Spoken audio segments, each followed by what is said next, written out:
That understanding starts to take place here.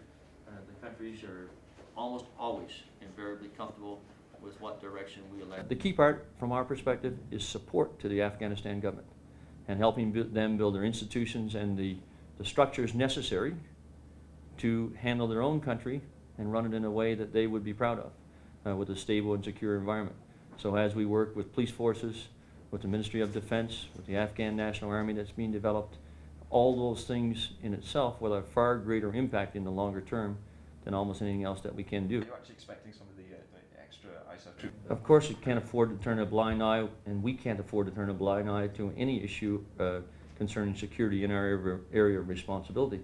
But again, the key issue is how we can support developing police forces and the Afghan government's own institutions to go out and rectify this problem. We're not going to solve it for them. And what we want to do is work with them, give them some breathing space on the security side so they can develop those capabilities, and then they can go out and, under a rule of law, actually handle them themselves here. You will need some kind of extraction force or rapid reaction. The security situation is fragile. The soldiers that are coming in appreciate that, certainly. And yes, they're more cautious, they're more vigilant, but at the same time they're soldiers. They're well trained, well prepared, well equipped, well led. They're ready to do the job that they have to do here, but they will be extra vigilant. They'll utilize their training and professionalism to make sure that the risk to themselves and people around them is reduced to the minimum while they go and execute the job. But at the same time, we have a job to do. And so if we're just going to sort of pack ourselves into our base camps, we might as well stay back in the countries from which we came. We're not going to do that, obviously. We have a job to do.